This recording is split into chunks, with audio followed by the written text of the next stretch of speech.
तो आज हम बात करने वाले हैं हमारे एसी कोच में लगे हुए कैपेसिटर बैंक का। ये कैपेसिटर बैंक हमारे एसी कोच के नीचे लगे हुए रहते हैं, जो कि हमारे बैटरी बॉक्स के, देखिए इधर बैटरी बॉक्स के साइड में लगे रहते हैं। इसके अपोजिट साइड में हमारा ट्रांसफार्मर लगा हुआ रहता है 60 kV का। तो आइए इसके बारे में देखेंगे, जानेंगे। इसको हम ओपन करते हैं। देखिए ओपन करने के बाद ये कुछ इस तरह दिखता है। देखिए हमारे एक एसी कोच में 10 कैपेसिटर बैंक होते हैं, यानी कि एक प्लांट के लिए 5 और एक प्लांट के लिए 5, टोटल 10। यहाँ से देखें तो 1 2 3 4 5 6 7 8 9 10, यानी ये प्लांट 1 के लिए है और ये प्लांट 2 के लिए है। पहला ये जो कैपेसिटर है ये हमारा ब्लोअर, कंडेंसर, कंप्रेसर और ये कंप्रेसर, इस तरह होता है। दूसरा ब्लोअर, कंडेंसर, कंप्रेसर और कंप्रेसर। ये कैपेसिटर केवीआर में इसकी कैपेसिटी नापा जाता है। केवीआर का फुल फॉर्म होता है किलो वोल्ट एम्पियर रिएक्टिव। ये देखिए यहाँ पर लिखा है केवीआर।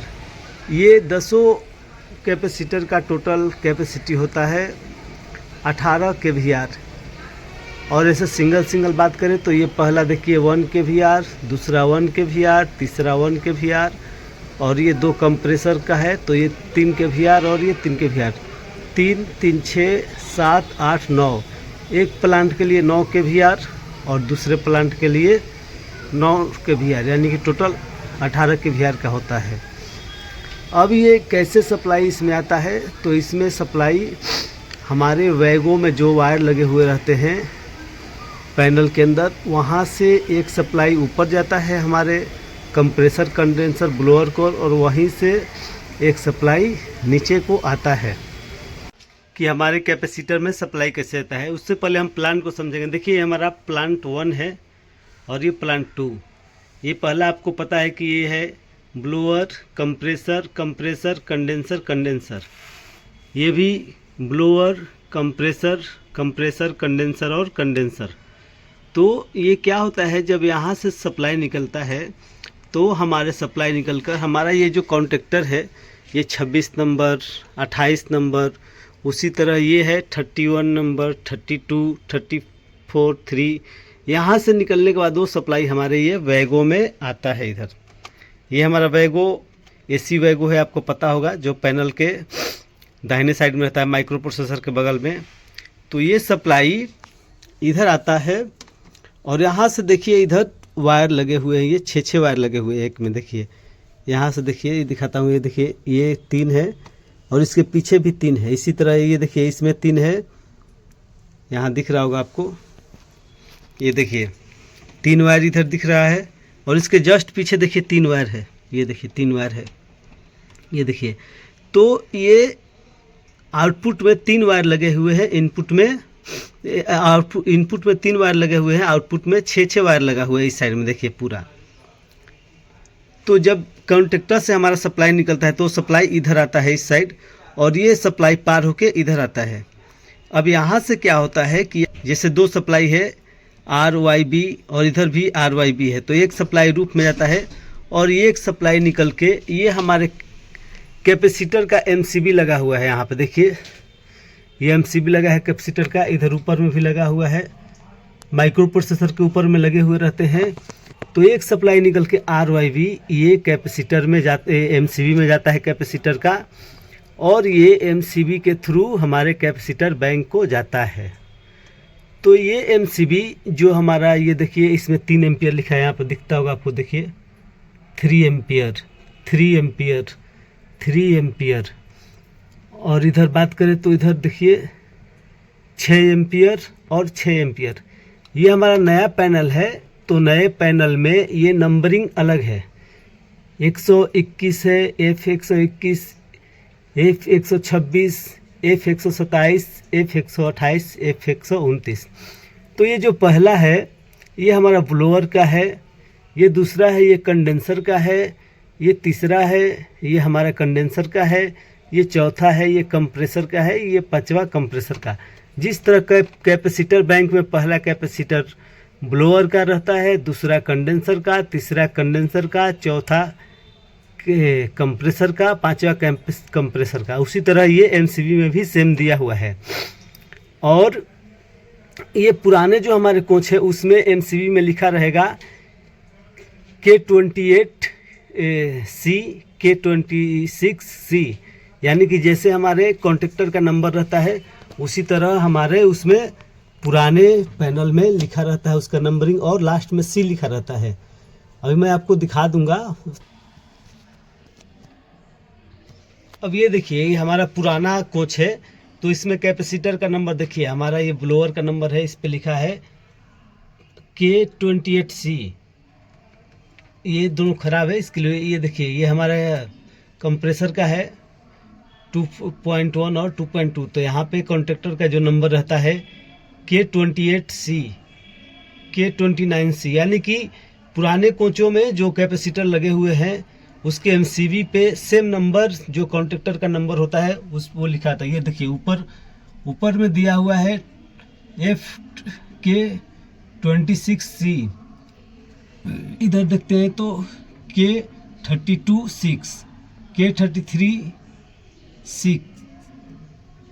तो इस तरह पुराने कोचों में सेम कॉन्ट्रैक्टर के नंबर दिए हुए रहते हैं, और जो नए कोच है उसमें हमारा F126, 27 ऐसे करके नंबरिंग दिया हुआ है। ये देखिए, ये हमारा ऊपर वाला है एनपीपी साइड का, और ये दूसरा है ये पीपी साइड का है। तो यहाँ से सप्लाई जब निकलता है तो हमारे कैपेसिटर को जाता है। और ये एमसीबी कितने एम्पियर का होता है, तो कंप्रेसर के लिए 6 एम्पियर का दोनों होता है, और कंडेंसर और ब्लोअर के लिए ये 3 एम्पियर का होता है। तो यहाँ से जब ये इसको ऑफ कर देंगे तो हमारे कैपेसिटर में सप्लाई नहीं जा पाएगा। ऑन रहेगा तो सप्लाई क्या होगा, कैपेसिटर में जाएगा और हमारे पावर फैक्टर को इम्प्रूव करेगा।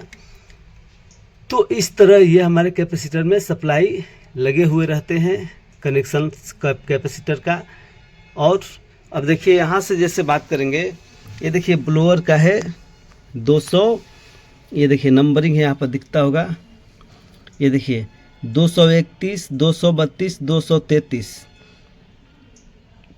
ये है। और ये देखिए, ये यहाँ पे 234 खाली है, ये अपना इसका है अपना अर्थ का। फिर वैसे ही ब्लोअर 2 के लिए 235, 236, 237, और ये बाकी ऊपर का जितना भी रहता है ये हमारे कंडेंसर, कंप्रेसर, ये सब का रहता है वैगो नंबर। तो यहाँ से वायर निकलता है और फिर ये एमसीबी के माध्यम से होते हुए हमारे कैपेसिटर में जाता है, और कैपेसिटर वर्क करता है, इसमें कैपेसिटर में आता है। यहाँ देखिए, यहाँ पर देखिए ये वायर दिया हुआ है, तो यहाँ पे आता है। अब हम बात करेंगे कि आखिर कैपेसिटर क्यों लगाया जाता है, इसका क्या काम है।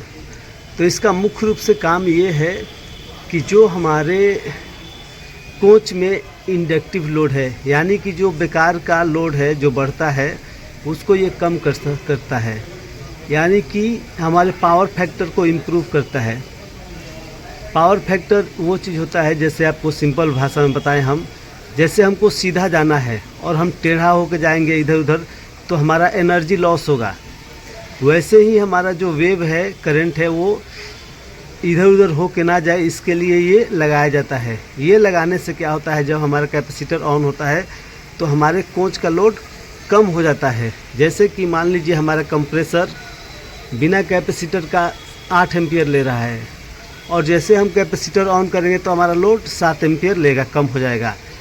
पावर फैक्टर को इम्प्रूव करेगा और हमारे कोच का लोड कम हो जाएगा। तो ये कैपेसिटर इस तरह काम करता है। तो आप लोग देख लिए कि ये कैसा रहता है, किसी किसी में दूसरे टाइप का भी रहता है। तो कोई भी पूछे कि केवीआर का फुल फॉर्म क्या होता है, तो किलो वोल्ट एम्पियर रिएक्टिव बता सकते हैं आप लोग। और एक कोच में 10 कैपेसिटर रहते हैं, जिस तरह की मैं बताया, प्लांट 1 के लिए 5 ऊपर का, प्लांट 2 के लिए 5 नीचे का, हीटर के लिए नहीं रहता है। तो अभी हम लोग आगे समझेंगे, बात करेंगे प्लांट पैनल में जाके कि किस तरह ये काम करता है, किस तरह इसका कनेक्शन रहता है। कभी कभी क्या होता है, हमारा ये कैपेसिटर, ये एमसीबी ख़राब रहता है तो हमारा कंप्रेसर कंडेंसर ट्रिप मारने लगता है, उस कारण से भी। तो कभी अगर ट्रिप मारे तो इसको भी हम लोग चेक कर सकते हैं या वन करके ऑफ करके देख सकते हैं। तो इस तरह हमारे कोच में कैपेसिटर बैंक का काम होता है। आप लोग समझ गए। इधर से ये सप्लाई निकलने के बाद हमारे बैगों में जाता है और बैगों से आउटपुट में 6 वायर निकले हुए रहते हैं, यानी कि 2 कनेक्शन रहता है, 3 वायर और 3 वायर पीछे। यहाँ से एक कैपेसिटर एमसीबी को जाता है, ये एमसीबी के थ्रू होते हुए कैपेसिटर बैंक को जाता है और एक डायरेक्ट हमारे ऊपर कंप्रेसर कंडेंसर और ब्लोअर को चला जाता है। तो इस तरह का कार्य करता है कैपेसिटर। कैपेसिटर का फुल फॉर्म क्या होता है, तो किलो वोल्ट एम्पियर रिएक्टिव। इसका कार्य क्या है, तो इसका कार्य है हमारे पावर फैक्टर को इम्प्रूव करना। जो हमारा इंडक्टिव लोड है, जो एनर्जी लॉस हो रहा है, उसको इम्प्रूव करके हमारे कोच के लोड को कम करना। अगर ये नहीं रहेगा तो हमारे कोच का लोड ज़्यादा हो जाएगा, जिससे क्या होगा कि हमारा एनर्जी ज़्यादा खपत होगा।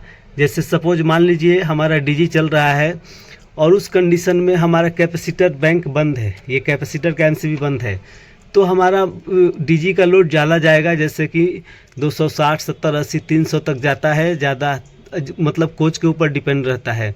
और जैसे ही इसको ऑन करेंगे तो आप देखिएगा कि हमारे डीजी का लोड कम हो जाएगा, कोच का भी लोड कम हो जाएगा, एम्पियर कम बताने लगेगा।